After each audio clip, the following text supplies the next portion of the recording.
గత 4 సంవత్సరాలుగా మేము డిఎస్సి నోటిఫికేషన్ గురించి మేము ఎదురు చూస్తూనే ఉన్నాము. అయితే అంతకుముందు 2019 ఎలక్షన్లో జగన్మోహన్ రెడ్డి గారు ఏమన్నారంటే ఆల్రెడీ 23,000 పోస్టులు ఖాళీగా ఉన్నాయి, కాబట్టి నేను రాగానే ఆ 23,000 పోస్టులు నేను మెగా డిఎస్సి ద్వారా భర్తీ చేస్తానని చెప్పారు. సరే, ఆయన మాటను మేము నమ్మి మేము పోయిన ఎలక్షన్లో మా వంతుగా మేము జగన్మోహన్ రెడ్డి గారికి అధికారము మేము ఇచ్చాము. ఆ తర్వాత 2019 నుంచి ఇప్పటి వరకు కూడా గత 4 సంవత్సరాలుగా కూడా ఈ యొక్క ప్రభుత్వం మెగా డిఎస్సి అనే ఆలోచనలే లేకుండా ఉంది.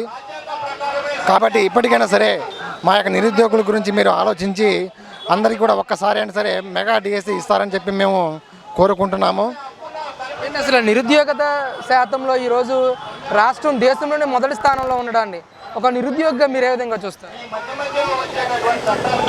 ఒక నిరుద్యోగిగా నేను ఏం చెప్పుకుంటా అంటే, ఒక నిరుద్యోగి అనేది మన రాష్ట్రంలో ఎక్కువగా భర్తీ చేసే పోస్టులు ఏంటంటే ఒక ఉపాధ్యాయుల పోస్టులే.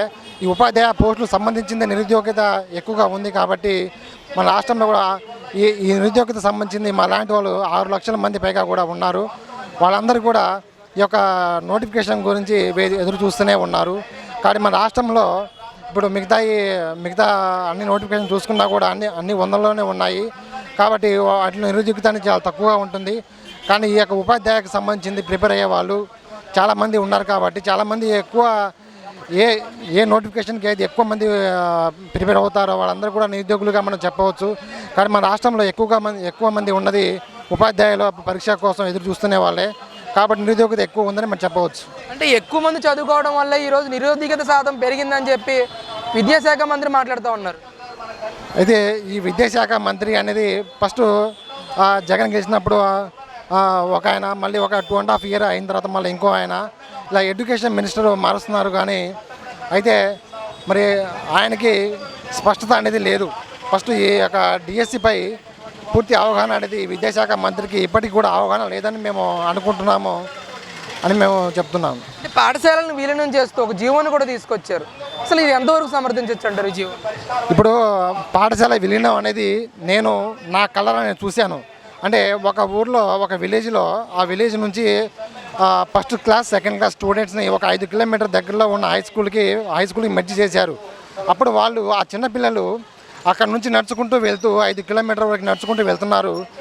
ఆ చిన్నపిల్లలకి నడుచుకుంటూ వాళ్ళకి ఆ దారి ఎలా ఉంటుందంటే అది ఒక అడవి మార్గంలో ఉంటుంది.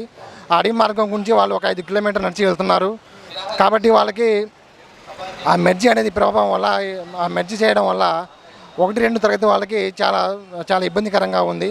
కాబట్టి ఇంకో విషయం ఏంటంటే 1-2 తరగతులకి అలాగే 3, 4, 5 తరగతులకి కూడా సెంట్రల్ గవర్నమెంట్ ఏం చెప్పిందంటే ఇలా 1 నుంచి 5 వరకు కూడా హెచ్జిటి టీచర్ వాళ్ళే వీళ్ళకి పాఠ్యాంశాలు బోధించాలనేది కూడా వాళ్ళు చెప్పారు. అయినా కూడా ఈ ప్రభుత్వం పట్టించుకోలేదు.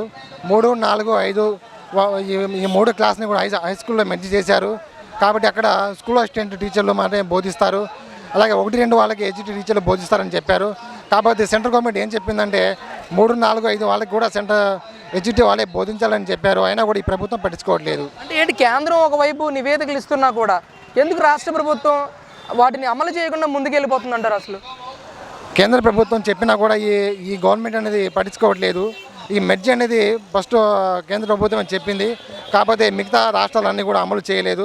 మొట్టమొదటిగా కేంద్రం చెప్పింది ఈ స్కూల్ మెర్జింగ్ అనేది ఈ ప్రభుత్వమే చేసింది. ఆ తర్వాత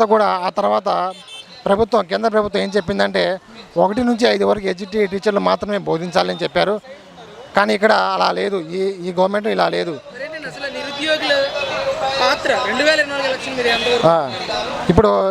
ఇప్పుడు ఒక 3-4 నెలలు 2024 ఎలక్షన్లు వచ్చే అవకాశం ఉంది. అయితే మెగా డిఎస్సి ఇవ్వకుండా ఈ ప్రభుత్వం కనుక గెలిచే అవకాశాలు అయితే అసలు లేదు. అయితే నేను ఈ ప్రభుత్వానికి ఒక ఓపెన్ ఛాలెంజ్ ఇస్తున్నాను. నేనే కాదు, మా నిరుద్యోగుల తరపు నుంచి నేను ఒక ఓపెన్ ఛాలెంజ్ ఇస్తున్నాను. అది ఏంటి అంటే, మీరు ఈ గవర్నమెంట్ కనుక మెగా డిఎస్సి ఇవ్వకుండా ఎలక్షన్ కనుక వెళ్తే తర్వాత మీకు ఓటమి అనేది ఖాయం. కాబట్టి మీరు మా యందు దయ ఉంచి మా నిరుద్యోగులు ఇప్పటి నుంచే కాదు, గత 6 లక్షల మంది 4 సంవత్సరాల నుంచి కూడా డిఎస్సి కోసం ఎదురు చూస్తూనే ఉన్నారు. కాబట్టి మీరు మా గురించి ఒక్కసారి ఆలోచించి మెగా డిఎస్ ఇస్తారని చెప్పి మేము కోరుకుంటున్నాను. ఒకవేళ మెగా డిఎస్ ఇవ్వకుండా మీరు ఎలక్షన్కి వెళ్ళినా కూడా ఓడిపోయే అవకాశాలు చాలా ఉన్నాయి. మా నిరుద్యోగం ఒకటే కాదన్న, రాష్ట్రంలో చాలామంది పూర్తి వ్యతిరేకత అయితే జగన్మోహన్ రెడ్డి గారికి చాలా ఉంది, వ్యతిరేకత చాలా ఉంది. మరి ఈ వ్యతిరేకత అనేది మరి ఆయన దగ్గరికి మరి వెళ్తున్నాయో లేదో మనకు తెలియదు. కాకపోతే మా నుంచి మా నిరుద్యోగుల తరపు నుంచి అయితే ఆయనకి అయితే ఓటమి అనేది ఖాయం అని మేము చెప్పుకుంటున్నాము. మరి వేరే వాళ్ళు మరి వాళ్ళ యొక్క స్పందన ఎలా ఉంటుందో మొత్తంగా చూసుకుంటే పూర్తి వ్యతిరేకత చాలా ఉంది. కాబట్టి 2024 ఓటమి అనేది తప్పనిసరిగా ఖాయమని మేము చెప్పుకుంటున్నాము.